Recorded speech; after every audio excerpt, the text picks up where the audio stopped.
Assalamu alaikum, j'espère que tu vas bien. Je te retrouve ici encore une fois pour une nouvelle vidéo témoignage où ici je vais interroger Bilal, un de nos élèves de la Rennes Academy de 23 ans qui lui aussi a signé un de ses appartements sur Toulouse très récemment. Il faut savoir qu'il est absolument pas originaire de Toulouse. Il est basé à plus de 500 km en région lyonnaise. Il a décidé de tout plaquer pour se lancer dans cette nouvelle aventure en allant chercher sa liberté financière avec plusieurs logements en sous-location. On te dit tout dans cette interview, comment il est arrivé jusque là et comment en quelques semaines il a pu signer son premier bien. Allez, je te dis à tout de suite juste après l'intro. Salam alaikum l'équipe, j'espère que vous allez bien. Comme je vous l'ai annoncé dans l'intro juste avant, aujourd'hui je suis en présence du frère Bilal, que je remercie encore une fois, qui a accepté de pouvoir faire cette interview à la suite de sa signature. On va en parler juste après, Inch'Allah, des étapes par lesquelles il est passé avant de devenir souleur professionnel. Un frère, Allah Ibarak, qui a rejoint Rennes Academy il y a maintenant quelques mois et qui vient de signer un de ses appartements en sous-location professionnelle. C'est assez récent, alhamdoulilah, ça c'est super. Et ce qui rend son parcours encore plus fort, on va en parler après, et puis Bilal il va en parler, c'est le fait d'avoir presque fait des sacrifices, voilà, être parti un peu à l'aventure, très loin de son lieu de domicile de base pour pouvoir se lancer dans l'entrepreneuriat, dans ce business model et se dire voilà, je mets tous les moyens pour y arriver, quitte à presque tout quitter, tout laisser pour pouvoir voilà, démarrer une nouvelle page et y aller à fond. Et ça franchement ça mérite tout mon respect. En tout cas je te le disais juste avant en off, bravo. Je suis pas sûr d'avoir à l'époque je suis même convaincu que j'aurais pas été capable de le faire, donc ça force le respect. En tout cas voilà, on va revenir ensemble Inch'Allah sur son cheminement, ses projets à venir, ses victoires. En tout cas voilà, bismillah. C'est parti, on va commencer par la première question, Bilal. Est-ce que tu peux te présenter rapidement? Tu viens d'où? Ton âge? Est-ce que tu as un background à nous préciser? Voilà, tu es libre de répondre comme bon te semble. Ok, du coup moi c'est Bilal, là je viens d'avoir mes 23 ans, Oui, je voilà. suis Dijonnais natif, donc je suis né à Dijon, j'ai grandi à Dijon, j'ai commencé ma vie là-bas et il y a pas très longtemps j'ai déménagé à Lyon, j'ai suivi ma mère, on a rejoint ma sœur là-bas et ensuite dès que je me suis inscrit chez Rentimo Academy, bah, en gros je savais déjà ce que j'allais faire, j'avais déjà fait mon petit plan. Et j'avais étudié, franchement, je comptais déjà, j'ai même démarché sur Lyon, mais beaucoup trop de restrictions, même au niveau de la discussion avec les propriétaires là-bas, c'est beaucoup plus différent. Ouais, c'est plus tendu, Ils l'approche sont elle est pas beaucoup la plus même. fermés. Voilà, ouais. Tu sens Voilà. que t'as pas autant de possibilités dans le business, Ouais, on en parle tu ici. les démarches, ils Ouais. vont te dire non, mais c'est mon métier, vous avez rien à m'apprendre. Plus, Ok, pas de souci. plus compliqué en tout cas. Donc je suis passé par beaucoup de noms, à répétition, mais Avant de faut signer, continuer. c'est resté hyper déterminé, ça, on va en parler juste après, on garde un peu de suspense. Moi j'ai envie de te dire, Bilal, du coup, est-ce qu'avant tu étais étudiant, parce qu'on voit que tu es jeune, on que tu as 23 ans, et que ça ressemble beaucoup au profil que j'ai déjà interviewé. C'est de se dire, est-ce qu'avant tu as déjà un background en tant que salarié, est-ce que tu étais intérimaire, est-ce que peut-être que tu faisais des études, ou tu étais mis en pause, est-ce que tu étais au chômage? C'est toujours bien de préciser un petit peu le contexte, que les gens comprennent un petit peu, voilà, qu'est-ce que tu faisais avant de pouvoir vraiment Alors te lancer dans moi, l'entrepreneuriat, ouais. j'ai arrêté l'école jeune, très Ouais. jeune même. J'ai commencé directement dans la livraison Ouais, en donc tant que direct de la salarié. vie active, quoi. T'as pris un job direct, quoi. Ouais, voilà, en tant que salarié. Ensuite, directement, du coup, je me suis lancé en tant qu'entrepreneur. J'ai ouvert ma société de transport Génial. avec mon cousin. Ça marchait, c'était bien, mais c'était un peu trop de soucis. Et quand il y a du personnel à gérer, c'est pas pareil que comme là, tu vois, t'es tout seul, tu travailles pour ta poche et c'est mieux. Donc, je suis passé par ça. Après, je me suis mis au chômage, le temps de me former avec toi et avec Ahmed et tous les autres coachs. Et j'en suis là maintenant. Et du Bravo, coup, machallah. je l'ai pas précisé tout à l'heure, mais du coup, là, maintenant, je me suis importé sur Toulouse pour Super. l'activité. Ouais, maintenant t'es basé sur Toulouse et c'est assez frais, machin, on va en parler juste après. Donc en fait, background de salarié, tu t'es lancé, bah, déjà le mindset, ça te montre, tu t'es lancé en tant que livreur. On voit enfin moi j'en vois de plus en plus de frères qui se lancent dans la livraison ça a beaucoup d'avantages. C'est dans le fait que bah, déjà tu es en autonomie toute la journée, tu livres tout seul, donc tu es tranquille. Tu fais ta journée de livraison, de clients à délivrer, tu vois. Donc tu as une liste, certes, mais tu es un peu libre dans la gestion un petit peu ton planning, même si Ouais, évidemment il y ouais, a des bien sûr. objectifs à suivre, donc ça c'est un vrai plus. Et toi, tu t'es dit pourquoi pas aller plus loin finalement. Tu vois, tu avais le mindset, déjà, nous on le savait hein, au début quand on t'a pris en appel, d'entrepreneuriat parce que tu t'étais lancé dans le fait de lancer un business avec ton cousin, si j'ai pas de bêtises, Ouais, c'est ça. dans ce business du transport, de la messagerie, des livraisons en tout cas. Tu t'es dit, voilà, moi j'ai envie de répéter peut-être ce modèle avec un peu moins de soucis, moins de personnel, moins d'humains à gérer au quotidien, peut-être moins de salariés, à me lancer dans un business où je vais peut-être par la suite automatiser, déléguer, sans forcément avoir cette responsabilité d'avoir des salariés auprès duquel je dois checker qu'ils ont bien livré en temps et en heure, tous les jours, au quotidien. En plus, on a des clients et faut livrer, il faut rendre des comptes, c'est souvent des gros clients. Je pense à Ouais, c'est ça. sûrement Amazon et autres. Amazon, c'en est un gros, hein. Mais Moi, c'était plutôt Chronopost, tout ça, Chronopost, mais ouais, souvent des problèmes de facturation avec eux. tout à fait. Ça va jamais très correctement. Tu perds beaucoup d'argent aussi. Ah, tu Enfin, dis, tu du coup, il faut que je perds laisse, il faut que pas je me beaucoup, lance. mais t'en Ouais, perds bien sûr. sur des endroits où tu devrais pas en perdre. Faut gérer aussi les chauffeurs, les casses, les véhicules. Il y a une charge mentale. Une charge mentale importante, ouais, j'imagine. Ouais, assez importante quand même. Super. En tout cas, merci pour ton retour. Du coup, maintenant on comprend le cheminement, pourquoi tu t'es lancé en entrepreneuriat, maintenant on comprend. Forcément, tu avais cette âme d'entrepreneur. Et est-ce qu'à la base, tu connaissais un petit peu le monde, le secteur de l'immobilier, du Airbnb peut-être? Est-ce que il y a des gens autour de toi qui sont dans la famille ou autres, des amis qui ont déjà été propriétaires, qui ont déjà lancé des Airbnb? Ouais, ou peut-être que en découvrant Rendimo Academy, tu as découvert là aussi bah, un peu le monde du Airbnb, parce que bon, Airbnb, on connaît tous, on a tous séjourné, je pense, on a entendu parler du Airbnb. Mais est-ce que, je sais pas, moi je suis tombé sur des profils, des gens m'ont dit je connaissais un petit peu, j'avais déjà quelqu'un de ma famille qui était dans l'immobilier, qui avait déjà été en contact avec des sous-loueurs, on avait déjà parlé de conciergerie, etc. Donc ils avaient déjà entendu parler. Est-ce que c'était ton cas ou tu connais absolument rien avant de te lancer? Non, franchement, pas du tout. J'étais Et vraiment à la recherche d'un nouveau business. J'ai scrollé sur TikTok longtemps et je suis tombé sur des vidéos qui parlaient de sous-location. autour d'activité, ouais, de la De sous-location, du là, ouais. Airbnb, De là, j'ai commencé à m'intéresser à l'activité et après, tu connais, bien sûr. l'algorithme, il te bousille. Je voyais que ça, sous-location, sous-location, sous-location. Et en soi, t'es celui qui m'a le plus inspiré confiance et c'est celui que j'ai décidé de suivre. Ouais, voilà, fait que merci, ouais. Alhamdoulilah, et puis nous, on a vu, quand on a discuté avec toi, Bilal, on a vu, je me répète encore une fois, que tu avais le bon mindset, que tu étais hyper déterminé, tu étais jeune, dynamique, et puis ça l'a prouvé ton parcours par la suite. Comment ça s'est passé? Voilà, on t'a pris en main, on avait hâte aussi avec ton profil, parce qu'on a des profils qui sont hyper différents, pour d'autres qui sont des profils un peu moins déterminés, sur lesquels il va falloir un peu plus travailler, sur l'aspect mindset qui compte beaucoup. Ici, en fait, se lancer en sous-location, parce qu'on va tomber sur la concurrence, des propriétaires qui sont fermés à notre solution et à répétition, parfois en fonction du marché. Donc c'est hyper important d'avoir ces objectifs comme ça en tête. Et toi, on savait qu'il y avait en cap comme ça, en ligne de mire, tes objectifs, tu vois. Et moi, je me dis, c'était quoi qu'est-ce que tu attendais, tu vois, au début de l'entrepreneuriat, tu te lançais ici. Qu'est-ce que tu attends de l'entrepreneuriat finalement? C'est le fait de travailler seul, de rendre presque des comptes à personne. Quelle était ta vision? Moi, c'est surtout le fait de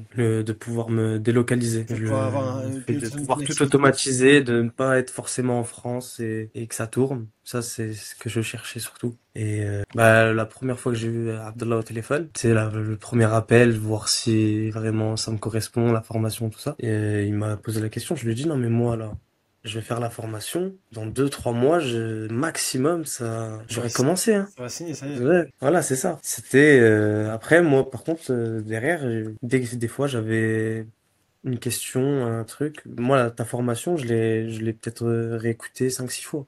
Ouais, je voyais, machin là, on le disait avec Ahmed, on en a parlé, enfin, on passe des J'ai coachs, mais tu étais de celui qui l'a le plus parcouru, tu avais des questions hyper précises, et on voyait qu'en fait tu cherchais presque tu vois, le détail, mais dans le bon sens du terme, c'est pour perfectionner, tu vois. Tu cherchais on a vu dans ton étude de marché, tu faisais des études de marché poussées, et tu étais hyper autonome. Aussi, c'est ce qui caractérisait, par rapport à notre profil aussi, évidemment, c'est le fait que tu sois hyper autonome, et ça, c'est génial.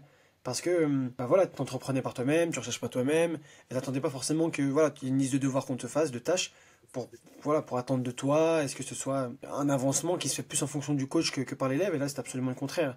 Donc c'était vraiment agréable, nous, de notre part, de pouvoir t'accompagner. Et on savait que, tout ça, avec la détermination qu'il y avait, on savait que tu allais signer. Donc nous, c'est avec plaisir qu'on t'a accompagné. Moi, merci. j'ai envie de, j'ai envie de savoir, du coup, comment ça a été, du coup, c'est ça, la confrontation avec les propriétaires, tes premiers contacts avec les propriétaires, les visites, les calls aussi, comment ça s'est passé?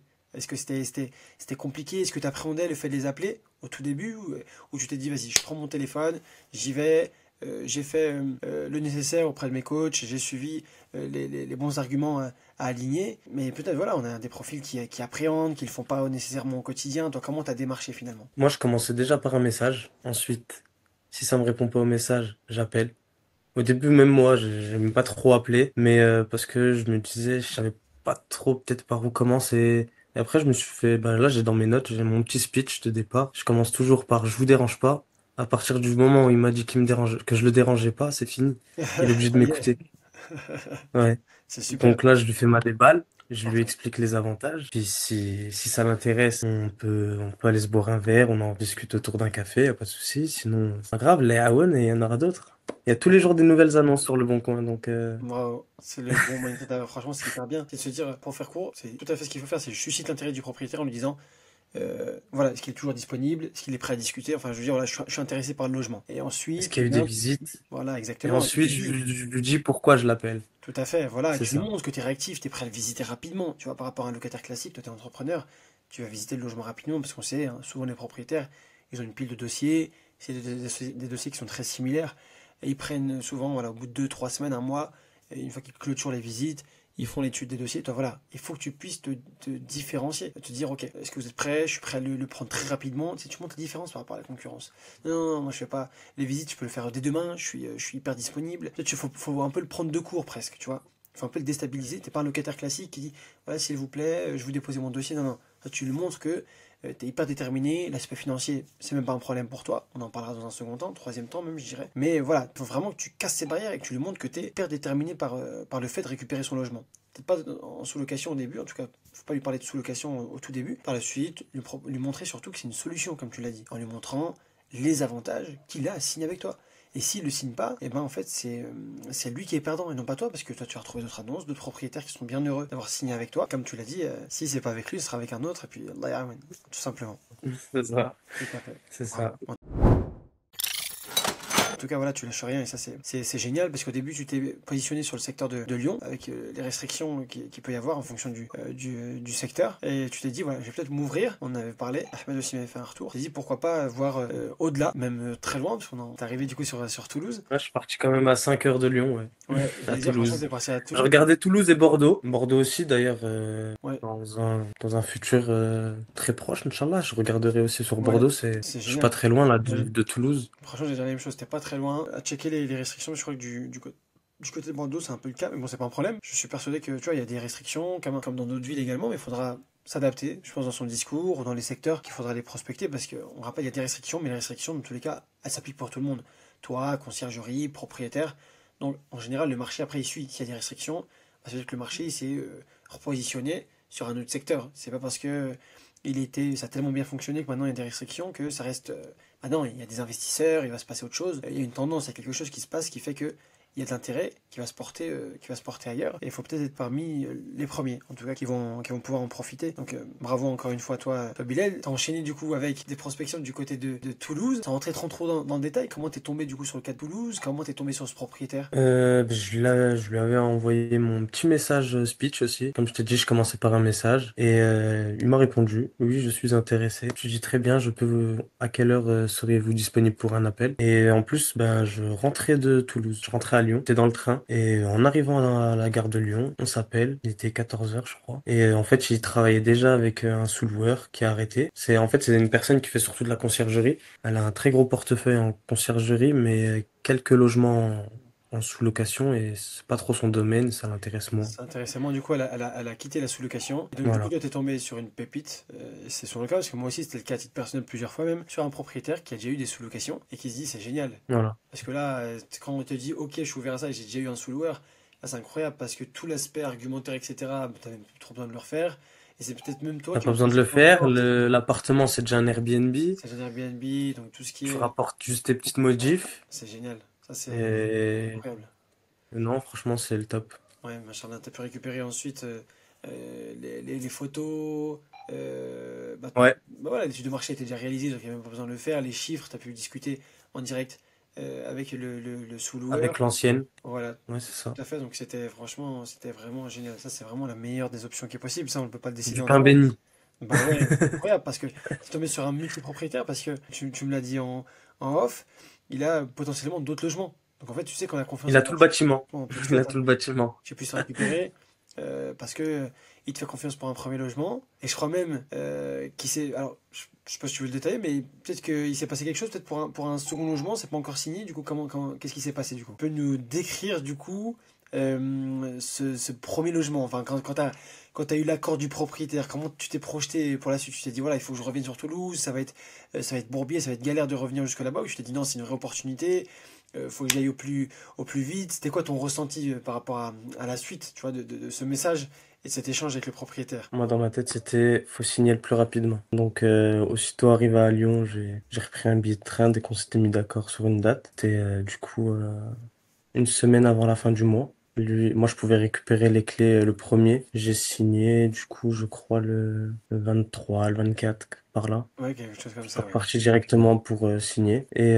ensuite, en même temps, j'en ai profité du coup pour visiter tout ça. Ça me permettait de moi de me projeter, savoir ce que j'aurais à changer, apporter ma petite touche personnelle. Ah, c'est génial. Parce Et que la spécificité un peu, c'est que t'as pas eu forcément de négociation avec le propriétaire ou de voir si le logement correspondait à la sous-location professionnelle, puisqu'elle était déjà exploitée, le logement fonctionnait hyper bien. Tu avais le retour du propriétaire, de l'exploitant, donc tu n'avais même pas besoin ouais, forcément de déposer. j'avais déjà un numéro de changement d'usage. Tout était Donc à ta disposition pour ouais, pouvoir débuter au plus tôt en fait.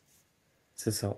Plus qu'à faire les petites manipulations pour récupérer la box, le contrat d'ELEC et assurance, Moi, et j'ai appelé EDF, j'ai fait l'assurance c'est ça. et c'est tout bon, hein. Et même potentiellement, tout pouvait se faire à distance assez rapidement, hein, Ouais, c'est ça. pour pouvoir lancer le logement et pas perdre de temps. Là, c'est vrai que c'est un peu, c'est incroyable. Dans Hibalik, encore une fois, c'est un peu spécifique, parce que d'habitude, avec le propriétaire, c'est négocier par rapport à la caution, est-ce qu'on a la capacité de pouvoir le payer, est-ce qu'on des fois on peut peut-être la payer en différé, pour pouvoir assez de trésor aussi, pour pouvoir aménager le logement quand c'est nécessaire, en tout cas compléter l'ameublement, un peu la décoration, toi tout y était, de l'ameublement, les séances photos, il y avait juste peut-être à recompléter un petit peu, peut-être un peu de linge de lit, peut-être un peu de vaisselle, j'imagine, de choses comme ça, peut-être de C'est ton ça. côté. Ouais, j'ai Bon, acheté tout ce qui est serviettes, linge de lit. voilà, pour pouvoir le Ça, j'ai perfectionner. racheté tout ça. En fait, tu as Voilà, optimisé histoire d'avoir. le temps de départ pour pouvoir lancer ta première sous-loc, ce C'est qui, ça. alhamdoulilah, ce qui t'a facilité, et ce qui peut-être te permet te dire, voilà, je vais rentabiliser dans une période qui est géniale, la période estivale, assez rapidement, pour pouvoir te projeter sur le second, peut-être par la suite le troisième logement, et des vraies opportunités avec ce propriétaire sans faire d'efforts qui pourraient peut-être arriver. Et toi, la Ouais. spécificité, tu peux nous en parler, avec un potentiel second logement, qu'est-ce qui s'est passé du coup? Du coup, moi, vu que je suis arrivé sur Toulouse et, enfin, je me suis dit déjà, dans un premier temps, il est préférable de commencer les ménages tout seul. Comme ça, même si au moment où je dois déléguer, je sais où faut appuyer le ménage, s'il y a un endroit qui prend un peu plus la poussière ou quoi que ce soit, je pourrais l'indiquer au personnel. Donc, fallait que, pour moi, c'était obligatoire, fallait que je m'installe ici. Du coup, je me suis pris un Airbnb, du coup, le temps d'une semaine. Et ensuite, j'ai commencé mes démarches, tout ça. Et au début, je voulais pas mélanger le pro et le privé. Après, je l'ai appelé, je me suis dit, je m'entends bien avec lui. Je lui ai dit, le deuxième appart, est-ce qu'il est toujours dispo? Celui que j'avais visité aussi, du coup. Il m'a dit, ouais. Je lui ai dit, t'as positionné personne dessus? Il me dit, non. Je lui ai dit, bah, tu me le laisses? Il m'a dit, ouais, pas de souci. Et du coup, là, je me suis dit, après, du coup, il y a un autre plan qui est venu dans ma tête, c'est je m'installe dedans et je le lâche seulement quand je le signe, du coup, pour la société. Incroyable, génial. Tu t'es dit, voilà, tu restes dedans, tu es sécurisé, c'est ton logement à titre perso. Et dès que tu vois que tu es OK pour le récupérer en second logement, bah, tu te mets à la recherche d'un autre logement pour pouvoir du coup faire la bascule et y vivre et récupérer celui-ci qui est déjà prêt, que tu connaîtras très très bien pour pouvoir l'exploiter en sous-location. C'est-à-dire que sans même faire beaucoup d'efforts, si ce n'est rechercher un logement pour toi personnellement, tu as potentiellement, Allah Ibarak, encore une fois, un second logement qui potentiellement attend, C'est voilà, ça. au chaud, voilà, au chaud plutôt, pour un lancement prochain, Inch'Allah. C'est ça, parce que s'il aurait placé un autre locataire, il aurait très bien pu rester 6 mois, un Ouais, tout à an. fait. Et puis c'est indépendant, ouais, ça, 6 mois, un an, des fois il prolonge parce il s'y trouve bien. Peut-être que voilà, il y a peut-être d'autres, une conciergerie qui peut arriver, qui peut lui faire une proposition. Il se passe tellement de choses aussi sur le marché que Ouais, c'est c'est comme tu ça. l'as dit, tu étais le premier à le dire. Dès que tu as des opportunités, il faut les saisir. Après, voilà, le but c'est pas d'y aller tête baissée, mais dès que voilà, mais ne serait-ce que quand il faut faire même de ton côté un petit effort, un petit compromis, et ben des fois quand tu regardes voilà les compromis qu'il faut réaliser par rapport au gain potentiel, parce que toi tu te projettes très facilement, si c'est ça qui est fort de ton côté Bilal, c'est de se dire voilà, toi tu vises moyen, long terme. Tu t'es dit, voilà, je vais faire ça, je suis prêt à partir du côté de Toulouse, faire 500-600 km, quitter ici ma famille, recommencer une nouvelle page, parce que je me projette dans un vrai business et j'y vais à fond. Et on sait que tu y vas à fond parce qu'ici, se déplacer pour autant de kilomètres, pour un lancement sur Airbnb, bah, tu fais pas ça pour rien. En tout cas, encore une fois, ça montre ici que ton passage à l'action, tu vois, il paye. parce qu'on a parlé nous en off, ici on va pas refaire le topo, mais t'as pas lâché les prospections, le secrétaire de Lyon, après t'as élargi rapidement, t'as pas lâché dans le démarchage, et c'est ce qui a fait la différence. Et c'est que quand t'es arrivé ici sur propriétaire avec ces options qu'il t'a proposées, c'est pas par hasard, déjà t'as placé ta confiance en Allah, et surtout t'as fait les causes au quotidien, t'as fait les causes. C'est ce qui fait que t'es tombé sur lui, c'est pas, tu t'es arrivé un jour, je t'ai dit vas-y pourquoi pas, t'es tombé sur lui au hasard, là je t'aurais dit ouais franchement c'est un coup de chance on peut dire. Non, c'est parce que t'as persévéré, et forcément à un moment donné tu vas tomber sur un investisseur, on le dit souvent, hein, un propriétaire qui est ouvert aussi à ta solution parce qu'il connaît les garanties que tu lui proposes, les avantages, et ça c'est avec tous les efforts que tu as fait, donc encore une fois le mérite te revient. Et du coup, on a envie de savoir pour la suite, Bilal, qu'est-ce que tu vises? Deux, trois logements hein, pour faire, voilà, pour pouvoir te créer un complément de revenu. Ça peut être le cas pour certains aussi, qu'on a au sein d'académie qui souhaitent ça. Est-ce que tu veux monter un vrai business avec plusieurs logements, plusieurs dizaines de logements pour atteindre cette fameuse cette liberté financière? Je pense que tu recherches, je connais à peu près la réponse, mais c'est toujours bien de Ouais, ouais. préciser, de connaître un peu quelle est ta vision, comment tu te projettes toi aussi dans cette activité. Moi, là, je me suis fixé 1 an pour en faire au moins 15 à 20.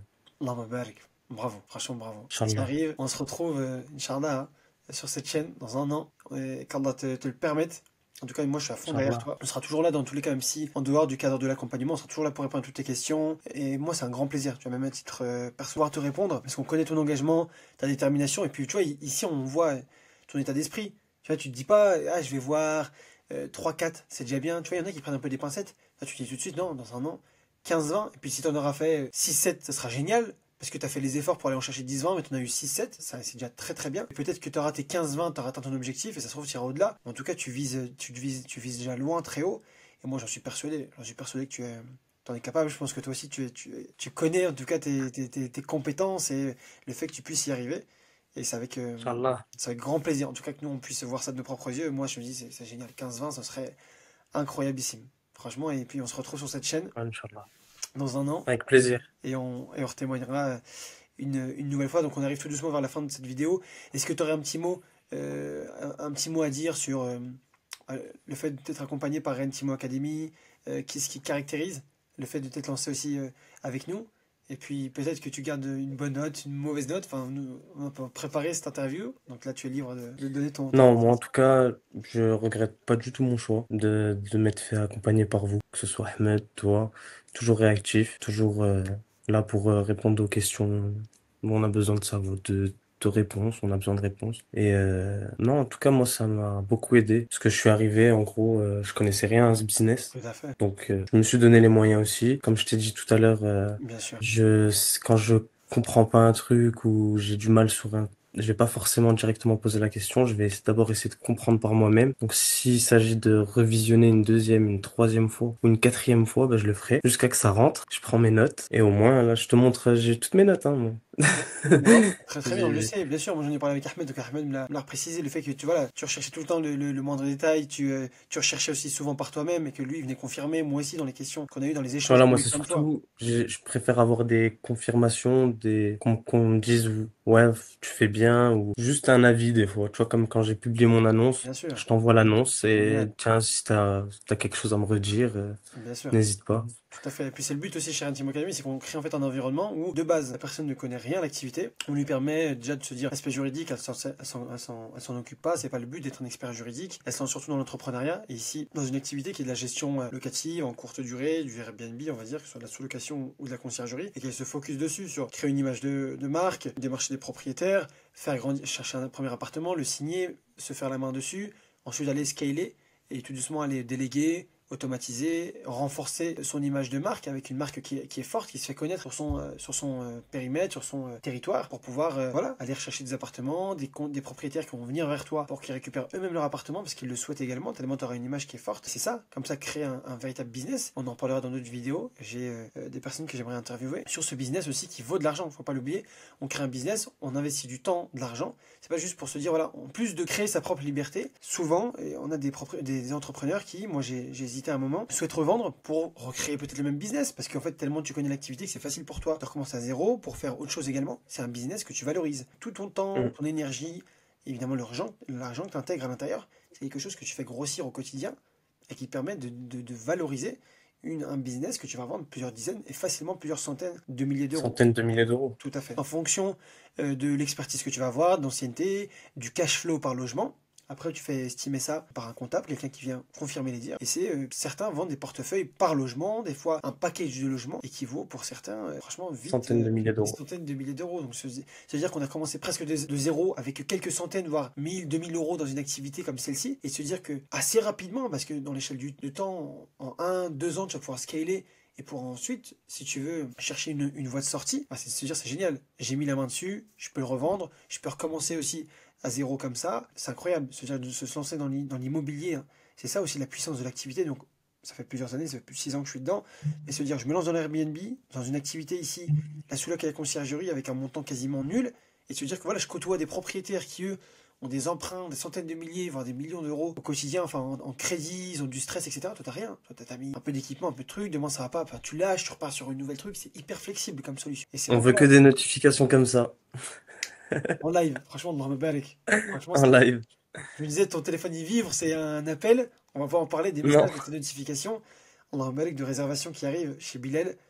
En automatique finalement. Et Bilal aussi, ce que je voulais préciser, on ne veut pas te porter l'œil, mais tu m'as partagé récemment ton appartement suite à la mise en ligne. Les réservations, elles ont bombardé. Du je monde, suis plein tout juillet là. ouais, juillet était full. Il me reste le dernier jour de juillet, je Ouais, je crois que crois c'est que le 30, la voilà, nuit du 31, c'est ouais, t'es tout. full mois de juillet, et les réservations sur le mois d'août qui arrivent tout doucement. Allah Mabarak, les réservations, elles font. J'en ai jusqu'à novembre, Waouh, c'est incroyable. Allah Mabarak, franchement, alhamdoulilah. c'est génial ici. Ça te montre, là, en fait, c'est ça qui te donne, qui te pousse au quotidien, qui te motive, qui te dit voilà, faut pas que je m'arrête à Ah un. oui, Ça, c'est que le début en fait. impossible, Ouais, après, impossible. tu vas devenir addict un peu aux notifications qui arrivent. Toutes les réservations, en fait, tu te dis de camp à camp. Plus elles Ouais, sont ouais. longues, plus il y a des voyageurs, plus c'est rentable. Tu te dis, ouais, moi je veux ça. Tu imagines que pour un logement, je sais pas, tu fais pour Mais deux, c'est ce pour que je trois, pour me... En quatre fait, logements. c'est... Que là, regarde, il est 23 heures. Et moi aussi, j'ai eu la notification il n'y a pas longtemps. Passion sur Airbnb, voilà. C'est pour se dire, en fait, je suis en train de discuter avec toi. J'ai eu une notification il y a 20 minutes, là, pour être précis, de réservation, une réservation longue durée qui s'est faite. Et tu vois, donc il n'y a pas besoin d'être dans le logement pour pouvoir en faire la promotion. Je suis pas dessus pour pouvoir faire la promotion. Tu vois, ça se passe en automatique. Et la réservation, elle tombe. Et en fait, tout s'enchaîne. Super. Voilà, en tout cas, en live, comme ça, il n'y a pas eu de mensonges. On n'a pas préparé l'interview en avance. C'est la même chose. Enfin, je demande aux apprenants d'être hyper naturels dans leur retour d'expérience. Moi, je veux savoir ici, Bilal, qu'est-ce que tu conseillerais à quelqu'un qui hésiterait se lancer de manière générale dans l'entrepreneuriat? Tu sais, on a plein de blocages.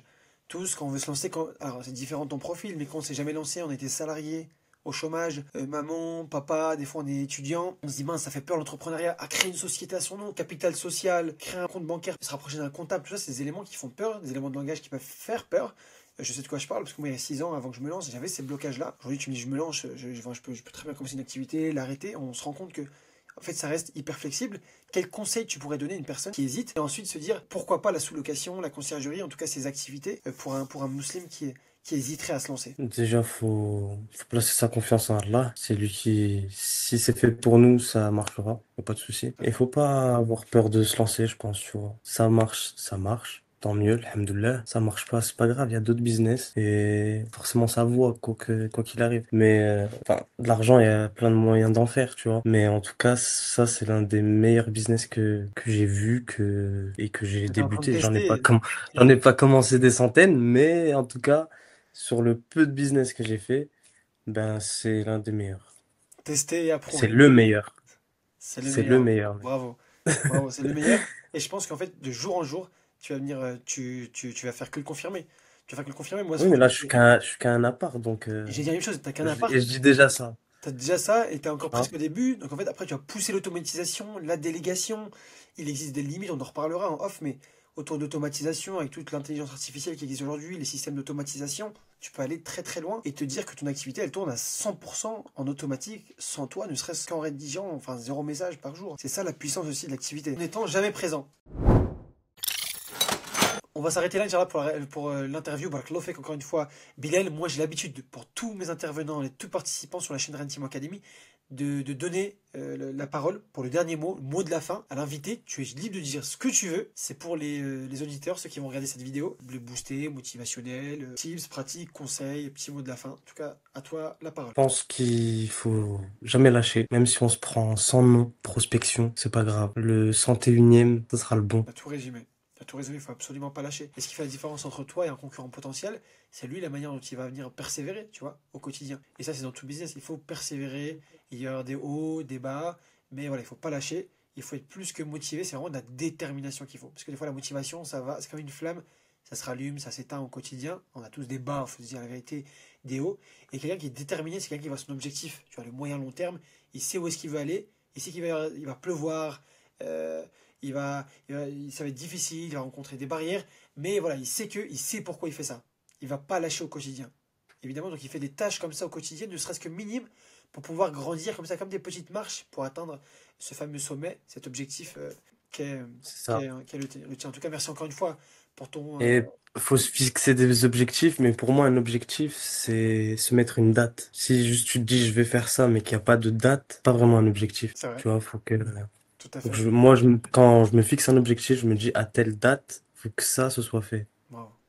Oh, parce Et de qu'après, là, tu ça devient un es objectif. moi je sais hein, de quoi je parle, la petite personne, parce que je l'ai fait longtemps. Tu te dis ça, tu le gardes en tête, mais en fait, le fait de ne pas avoir fixé une date, bah, en fait, tu vas faire que repousser. Tu dis j'ai le temps de le faire, j'ai le temps de le faire. Et en mettant en place comme ça des deadlines, ça te pousse à le faire. Même pour des choses, des fois, donc, qui sont pas super agréables, ça te pousse à le faire. Comme ça, après, tu peux cocher dans ta checklist et passer à autre chose. Et passer à autre chose. En tout cas, encore une fois, C'est Barakallahu ça. fik. Merci infiniment, Bilal, pour ton retour Je te hyper remercie. inspirant. Ça aurait pu durer beaucoup plus longtemps. On aura, j'en suis sûr, l'occasion, Inch'Allah, de pouvoir reprendre de nouveaux interviews, partie 2, partie 3, une série complète avec toi, Avec Inch'Allah. grand plaisir. En tout cas, voilà. T'as pas lâché, t'es resté focus, t'as continué à avancer. Et c'est ça qui fait la différence dans l'entrepreneuriat. C'est vraiment ça qu'il faut retenir. Pour celles et ceux qui regardent la vidéo et qui veulent se lancer sans crédit, sans riba, avec un véritable accompagnement, étape par étape, que ce soit en conciergerie Airbnb, en sous-location professionnelle. Et pour ceux qui n'ont pas consulté, on a un lien qui redirige vers notre masterclass, dont le lien se trouve autour de la vidéo. N'hésitez pas à la consulter dès maintenant, c'est gratuit. Au plaisir de vous prendre en appel pour répondre à toutes vos questions et évaluer votre potentiel, votre mindset avant de vous lancer. Sur ce, n'hésitez pas à liker, commenter, et si ça vous a inspiré, envoyez la vidéo à un frère, une sœur qui voudrait se lancer aussi. À très vite, Inch'Allah, pour un prochain témoignage. Barakallah fek encore une fois, Bilal, et on te souhaite plein de bonnes Merci. choses. Qu'Allah t'apporte la baraka et plein de bonnes choses. Barakallahu fik. Merci. On va faire sur ce, salam alaikum. Salam alaikum. Merci d'avoir visionné la vidéo. N'hésite pas à partager, commenter et liker. Et si toi aussi tu souhaites générer des revenus immobiliers sans être propriétaire, on t'a préparé une formation masterclass gratuite que tu retrouveras en bio. Et tu peux dès maintenant réserver un appel stratégique offert où on te répondra à toutes tes interrogations. Et je te dis, sur ce, à très vite de l'autre côté, Inch'Allah.